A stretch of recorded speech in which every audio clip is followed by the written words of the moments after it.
is the ability to see what the eye cannot see, to hear what the ear cannot hear, to smell what the nose does not smell.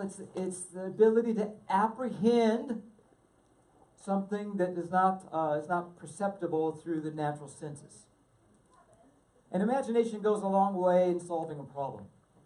Anytime you're facing a problem or a challenge, sometimes I have people ask me, Demetrius, like when I was growing up, trying to figure out problems, didn't try very hard, where is your imagination? And so sometimes you need this thing called imagination to be able to face a challenge and face what seems to be an impossibility. But our imagination gets so bogged down sometimes, so inhibited. You ever sit through like a brainstorming session? And sometimes you're just sitting there and, okay, what do you think we should do? And you're like, oh, man, and you got ideas flitting and flashing through your mind, right? But you're afraid to bring those out because you don't want to sound dumb, right? It's hard to offer ideas, right, in a brainstorming session. And it's also hard to receive an idea, to listen to an idea, because our minds sometimes want to immediately dismiss something as an impossibility. We hear a new idea, and it's almost challenging to us such that we just shut it down outright. So it's hard to offer ideas. It's hard to receive ideas. And I think it's because sometimes we have what we can call just a starved imagination. Our imaginations are starved. We don't want to look foolish, so we don't try. Maybe disappointments have left you numb. What's the point? Sometimes we let society shape the way we think. Well, today we're going to endeavor to recover some godly imagination. Okay, we're going to take this text, this passage today is going to challenge our view of impossibilities and to turn those to see that we actually serve a God of possibilities. We have impossible situations, but we have a God who doesn't think like that. So we're going to be looking at one of the most well-known stories found in the Bible, and that's the feeding of the 5,000. The feeding of the 5,000. This is the only miracle of Jesus that's listed in each of the 4 Gospels. The only one, except outside maybe of his own resurrection. Okay, that's in all 4 Gospels, but the only other miracle found in all 4 Gospels is this one right here. The feeding of the 5,000. Probably, it's probably listed in each of the Gospels because of the sheer magnitude of the event. Now, Jesus went around, he healed, he did miracles, and he did all these things, but they were typically individuals. Healings and miracles happens with the 1 and the 2s and all this kind of thing. But here, we have 5,000 people participating in this miracle. And it wasn't just 5,000. This is just the men. There were likely women and children here, and we know that from the other gospel accounts. So it's not just 5,000. It was more like 15, 20, 25,000 people.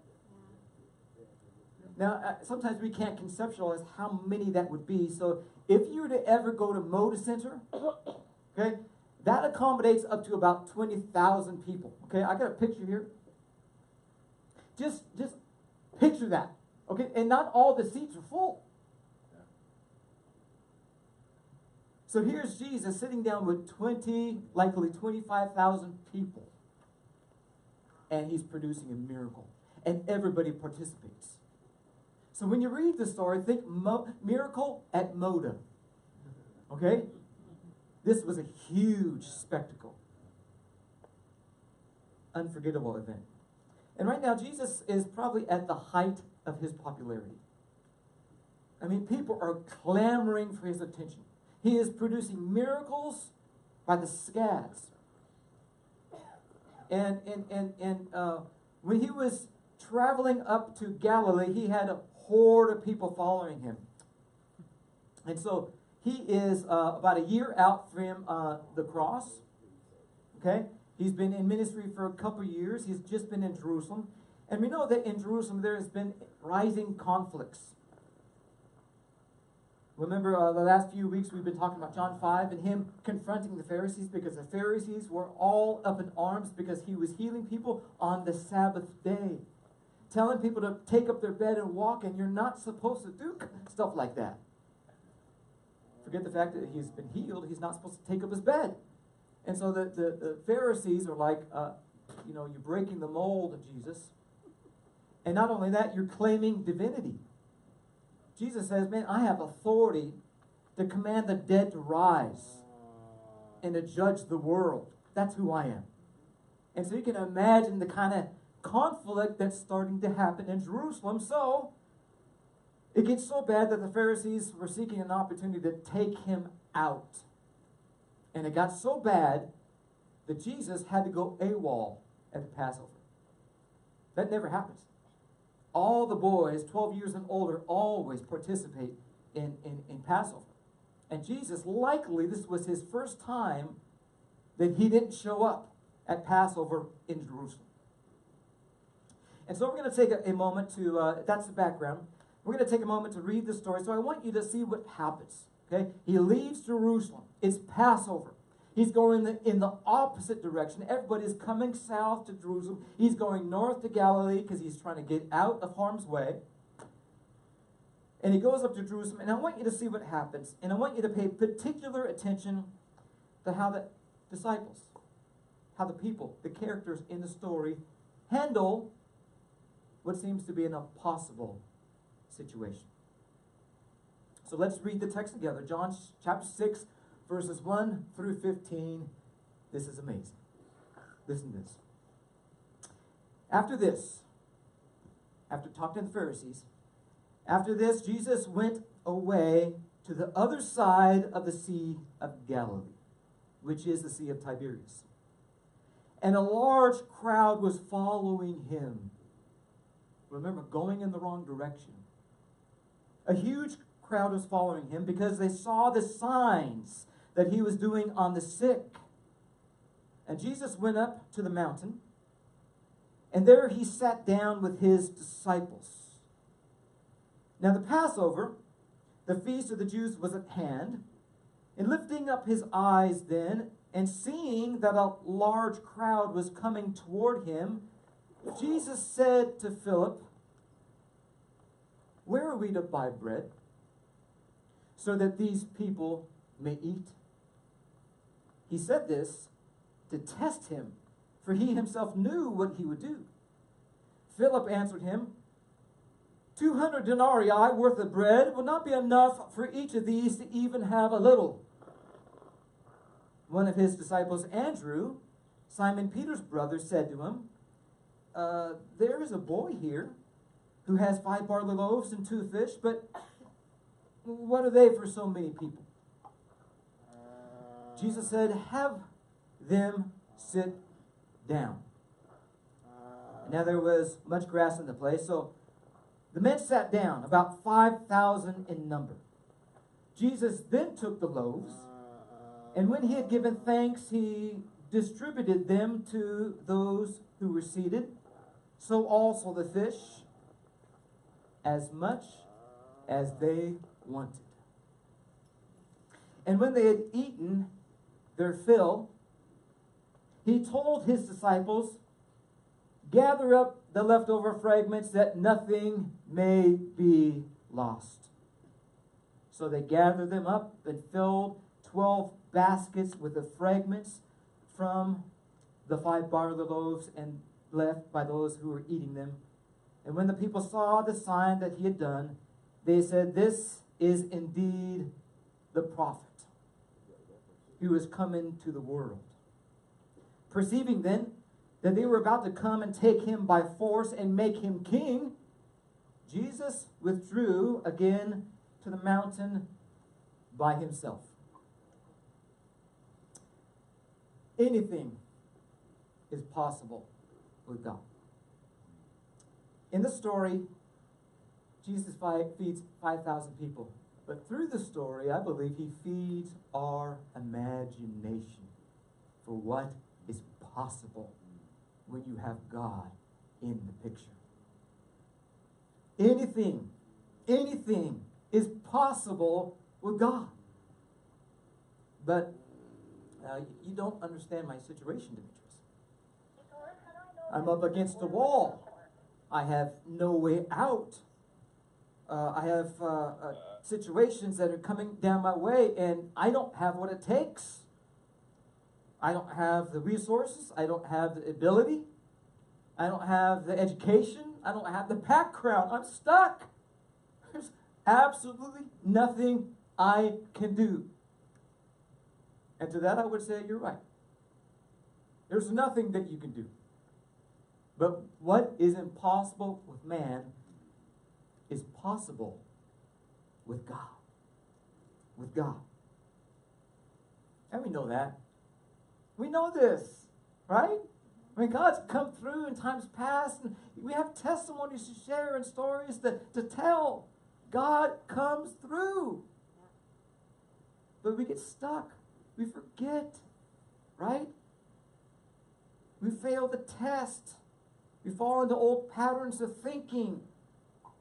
And so we're going to look at some of the characters in this story. And we're going to see that they too get stuck. They had a good track record with Jesus. They saw the signs, they saw the wonders, they saw the miracles, but yet they still, firsthand, they saw this stuff.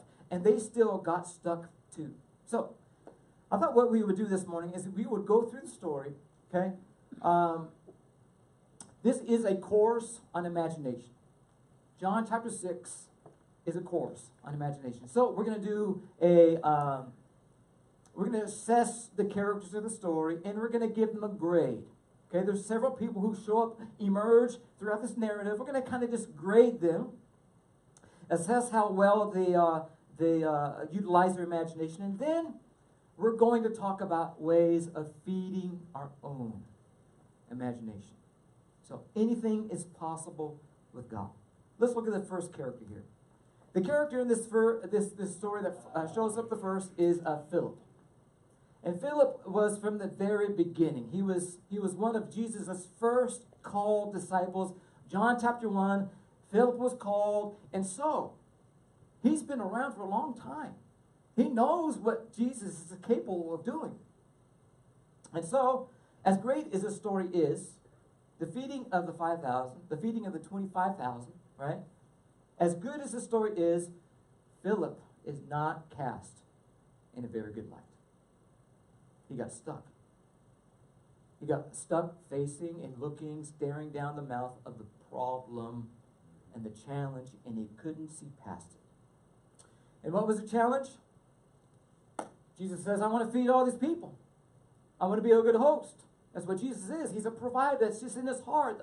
The other account said that he was moved with compassion when he saw the multitude. He wanted them to be fed. So he's trying to be a good host. So he turns to his associate and he says, hey, I want you to feed all these people. Where are we going to buy bread to feed this great multitude? And again, it wasn't just a little hillside. It was like a massive amount of people. Think the Moda Center, right? I want to feed the Moda Center. And so we got a challenge. Where are we to buy bread so that these people may eat? Verse 5 says. Now, again, Philip was with Jesus from the beginning. He saw that he turned the water into wine. He saw the signs. He saw the healings. He saw the miracles. He saw all the things Jesus was doing. Jesus asked him, where are we to buy bread? Verse 6 says something very interesting. It says here, Jesus said this to test him. Because he already knew what he was going to do. Sometimes Jesus just asks questions, just to probe. So, are you with me, Philip? You know what I'm capable of. Are you thinking like I'm thinking here? How's your imagination working right now? I just got to know. You've seen enough, Philip, and I'm just going to ask a question, and I'm just going to stir the cup. What's in there? How's your imagination working? Sometimes, God doesn't just solve the problem himself. He invites us in to participate in the solution. What do you got? You know what I'm capable of. You know what I can do. You've seen the works. You got the stories. I want to ask you, what do you think? Jesus was testing Philip. Sometimes he asks questions of us to probe. Look at Philip's response. Verse 7. Let's see how imaginative his response is. Verse 7. Philip answered him, saying, 200 denarii worth of bread would not be enough for each of them to get just a little bit. I'm sorry, Philip, man. That was lame. That was weak. We're talking 200 denarii? You're talking money? You're running the numbers. You're projecting, you're forecasting, you're running your spreadsheet. Good. But really? We can't afford it. That's your answer? Why do we always go there? Anytime there's ideas, we say, oh, we can't do that. We can't, there's not enough money. We can't afford that. That's like the stock answer. Sometimes parents would like to say that. Can we go to dinner? We can't afford it. Can we do this? Can we go to Disneyland? We can't afford it. We can't afford it. We can't afford it. We can't afford it. And that's good because we need to be wise. We need to work within our means, right? But sometimes in life, I think that answer is a cop-out. We can't afford it. As if God is constrained by financial means. Is there other means that he can do? Is there other ways he can employ something imaginative here? Do we always have to just go to So I think Jesus says, Philip, put your spreadsheet away. Do you know who you're talking to here? 200 denarii. So as much as Jesus was gracious in this situation, and he didn't chide him, he didn't rebuke him, he didn't even say anything to Philip. As much as he is gracious to him, for our purposes this morning, what would we give Philip for this exam? You got a pop quiz. You give him an F. You flunked. Philip, you should know better. He bombed the test. Jesus can accomplish whatever he wants to using all kinds of means. He's not constrained. Next character. Let's look at here, verse 8 and 9. One of his disciples, Andrew, Simon Peter's brother, said to him, there's a boy here. It sounded okay. He's getting some imagination here. There is a boy here who has 5 barley loaves and 2 fish. But then look at his response. But what are they for so many people? It's kind of like, in a brainstorming session, I know this sounds dumb, but, he started good, but he dismissed it after that. He kind of, curled his lip up at the notion that, well, what is that?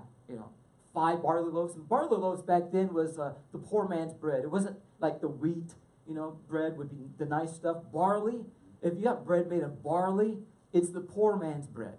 So likely this little boy is just a little peasant. Maybe his parents weren't even present. But he has a little basket. He has a little basket full of 5 barley loaves, and there were just little biscuits, right? And the fish were probably not very sizable, so he has just a little basket of bread. But Andrew realizes, hey, we're looking for food, and we have some here. So the workings of imagination is there, but then he dismisses it. He says, oh, what is that for so many people? So Andrew is better than Philip, but not by much. So let's give him a D. Okay? He gets a D. Philip says we have money, but not enough. Andrew says we have food, it's what we want, but we don't have enough of that. Creativity is at all-time low. So, what do? You guys ever write? I mean, do you like write poetry or short stories, or even if you don't do one of those things, you write letters, perhaps, or emails. And if you want to correspond with somebody, you experience sometimes what's called writer's block. I like to write. I like creativity and things like that. I don't have much time to do it, but when I sit down, I like to write. You guys write songs? Sometimes you just sit down and you just like, you ain't got nothing. It's called writer's block. Chris over here is an author. You get writer's block. You just don't know. And when your imagination is not what it should be, and you don't have many ideas, what do you need to do as a writer? Start with what you have. You just write, and the inspiration comes.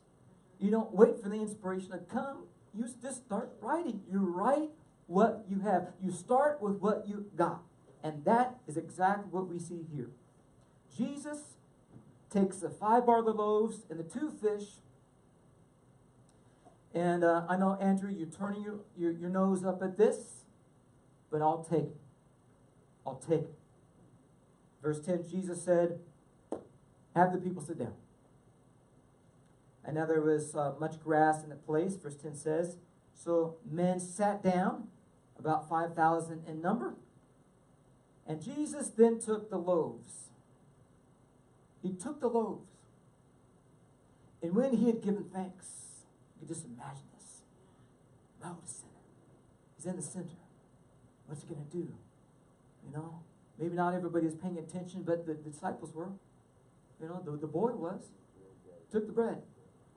Gave thanks. And he distributed them. Okay? He distributed them to those who were seated. So also the fish. And this is where the climax of the story happens. Just right here. Feel the tension. Feel the climax of what's happening here. The biblical narrators sometimes are so economical in the words. So sometimes we just slow down and identify this is where the tension is at the highest. He distributed those who were seated, so also the fish, as much as they wanted.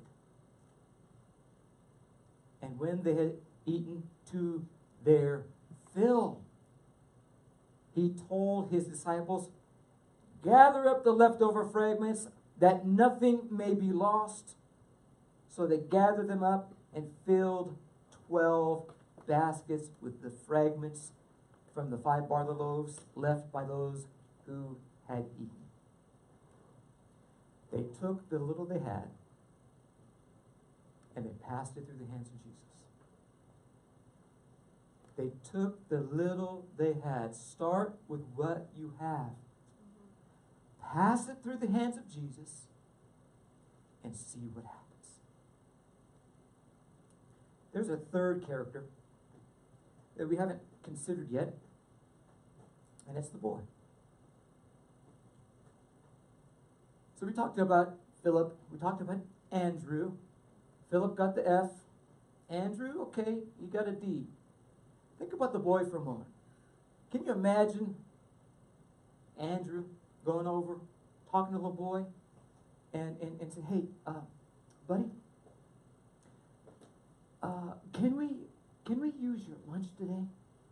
Jesus wants to do something. He wants to feed everybody. And what do you say? Do you think we can use your lunch? The boy relinquished his bread and his fish because he saw the possibility. Kids don't let you do things if they don't want you to do it. They'll put up some resistance. We see no resistance here at all. This little boy, boys and girls, they have eyes of wonder. And this moment in time, Jesus is doing teaching, he's doing healings, he's doing miracles, and the boy has been watching. He knows what Jesus is capable of. And so he takes his one little basket, And he gives it to Jesus, and Jesus takes it, and he produces a miracle. So think about the little boy. I think he gets an A. The little boy got an A. They took it and put it through the hands of Jesus. And how about this? God produced the biggest miracle in the Bible. All from a little boy's basket. Some of the greatest things in life come from the smallest little baskets. Yeah. You think your basket is small? You think your resources are small? This guy just had some poor man's bread, 2 little sardines. It wasn't very exciting. And Jesus took it and produced one of the greatest things that we've been talking about for the last 2,000 years. Can you imagine the look on the little boy's face when he saw what actually came of his little basket? Wow. Eyes as big as saucers. I think he had the front row seat. I don't think anybody in that stadium, let's say, was as blessed as that little kid, because he took his little basket and he relinquished it into the hands of Jesus. And Jesus, wow. And someday I bet this little boy grew up to be a Christian, had a Christian family, died and went to heaven. I'm sure, man, one day when I meet this little boy, he's a lover of Jesus, because he decided to use his imagination on behalf of Christ. How about us? How about us? Sometimes I think, oh, the need is so great. My resources are so small. It's not going to make much of a difference. That's kind of the mentality of, we're getting the absentee, the ballots coming through the mail. Voting is coming up, right? Next month. And so sometimes we don't vote because, it's just one little vote. It's a great big thing there, and what difference is it going to make? If I give, it won't make much difference.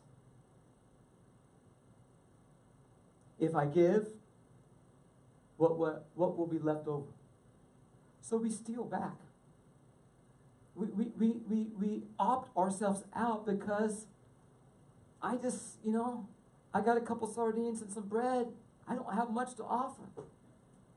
And so our imagination is starved because we don't give. We don't tithes and offerings. We have a little basket. I need this basket. If I give this basket, what's going to be left for me? Let me tell you. What was left for the little boy? 12 baskets full. He went from one basket. Okay, I got this slide up here. One basket. If he doesn't give, okay, he has what? One basket. Right? And that's our thinking. If I don't relinquish this to the hands of Jesus, I get to keep what I already have, and I'll be good. All right? But what if we use just a little imagination? What would happen if we chose to relinquish the basket instead? 12. And do you know who I think was sent home with the 12 baskets? I don't know. I think maybe the little boy went home that day with a lot more than what he came with, because he chose to trust. To dream. To imagine what God can do with just a little bread. With just a little talent. With just a little ability. I'm going to take it. And I'm going to take this talent of mine. I'm going to take this tithe of mine, this offering of mine, and I'm going to pass it through the hands of Jesus. And it's going to produce a miracle and some leftover change. Right? That's living with some imagination. We can come and we can leave and we can go with our own little basket, but that's not very imaginative living. But that's not the life Jesus has for us. Jesus has a much more grander scheme. He wants to use us. He wants to pour through us. but we got to trust him with the little that we have. Take the little that you have, pass it through the hands of Jesus. It may not be much, but if you pass it through the hands of Jesus, he can multiply it. He can multiply it. And that's the exciting part of Christianity, to watch what God can do when we pass what we have through his hands. It's exciting. All it takes is a little imagination. Okay. One last grade to hand out. One last grade. We find it in verses 14 and 15. It's the multitude. So we got Philip, we got an F. We got an Andrew, he got a D. The boy got an A. What did the multitude get? We should assess their imagination in this whole ordeal as well. Verses 14 and 15. When the people saw the sign, when they saw the miracle, whoa, did you see what everybody ate? I don't even know if everybody really realized what actually happened. How did they get all this bread? But I think the murmuring and the discussions all went through the place. It was electric. I mean, this was just amazing. So when the people saw the sign, they saw it for what it was. It was a miracle that he had done. What they had done, they said, "This is indeed the prophet who has come into the world." Now they're referencing here Deuteronomy 18. Moses stands up at the end of his life, gives a sermon to Israel. He says, "There's going to be another like me that will be risen up among you. He'll be another prophet. It's to him you shall listen." It was a prophetic utterance to declare that there was another special figure in the history of Israel that will arise. Look for him. And ever since that moment, Israel had been looking. Finally, they found John the Baptist, wondered, "Are you the prophet?" "No, I'm not the prophet, but he's the prophet. He's the Son of God. Behold, the Lamb of God." Boom, Jesus. And then finally, Jesus stands, he produces that miracle, and the whole nation, pretty much, at least Galilee, was like, this is it. He's arrived. Verse 15, perceiving then that they were about to come, this is really interesting. Perceiving that they were about to come and take him by force, to make him king, Jesus withdrew again to the mountain by himself. They're like, he will be our king, and he will provide us a constant supply of free food. Now, isn't he the king? Yes, he is the king. He came to take his rightful kingdom. That's Jesus. That's who he is. He is the king. But not the kind of king they had in mind. They ever think more like a kind of like a governor? You know, a mayor. You know, the mayor. We'll make a mayor. He'll be a constant supplier of food. Yeah. And Jesus said, "I'm not interested in being your mayor. I'm the King of all kings. I am the Lord of the lords. I am Messiah." But no, they weren't seeing that part of it. They were just coming because they had been fed and they want more food. And if we just make you mayor, then all will be well. So as far as imagination goes, they get an F.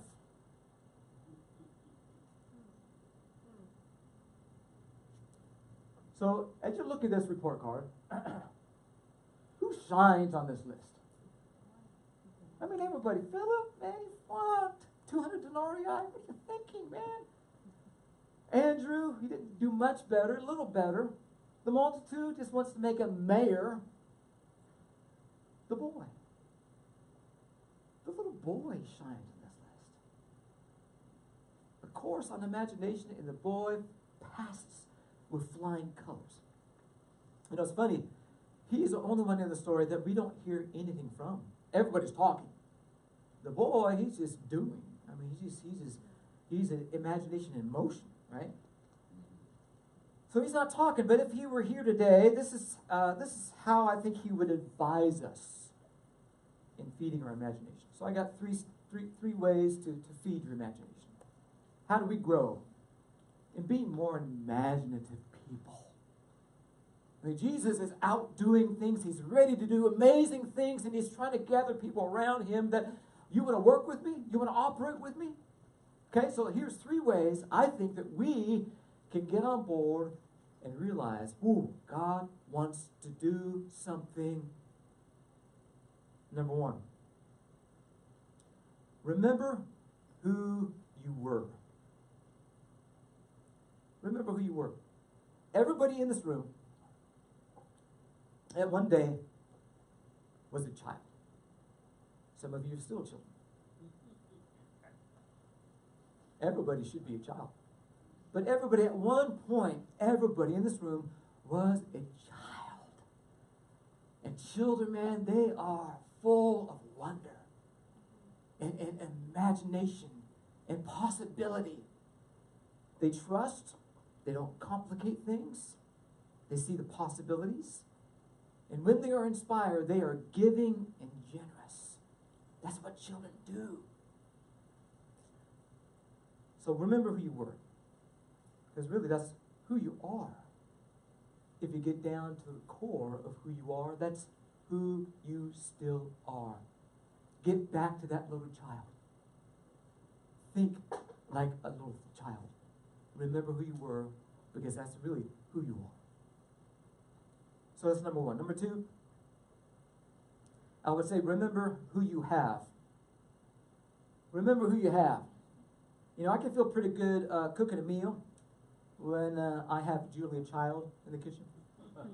Some of you don't know Julia Child, but who would be a cook today? Rachel Ray. Rachel Ray. Okay. I can be really creative, man. When I got Rachel Ray by my side, Julia Child by my side, Martha Stewart by my side, man, I can, hey, how about this? What about, hey, you got all the knowledge, and I'm going to just start bouncing ideas off you. Can we do this? Can we crack eggs this way? And, oh, man, sky's the limit. I got Rachel Ray in the kitchen. Remember who you're with. Remember who you have. If if I'm remodeling a house, I can feel pretty good when I have Chip and Joanna Gaines on my team. Imaginations, man, it's I can do anything. I got them on my team. And I can feel really good when I have Jesus Christ by my side through the challenges of life. Jesus Christ, guys. Jesus Christ, the one who spoke the world into existence and holds everything by the power of his word. Jesus. We have him by our side. He can do anything. And sometimes he likes to probe, ask questions. What do you think? What do you think? How should we go about this? You know, I think if they had a different ideal, he probably would have went with it.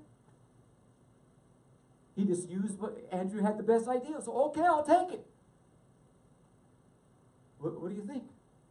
I think that's the question he has for us. He wants you to participate in the process. So remember who you were. Get back to that child. Remember who you have. You got Jesus Christ in the kitchen. You can make anything. He knows it all. And number 3, remember who God is. He's able. Take your imagination, guys, and soak it in Ephesians 3:20 and 21. And it says this.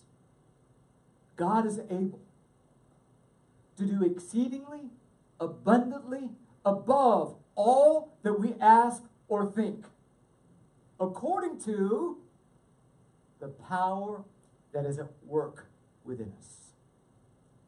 He is able, guys.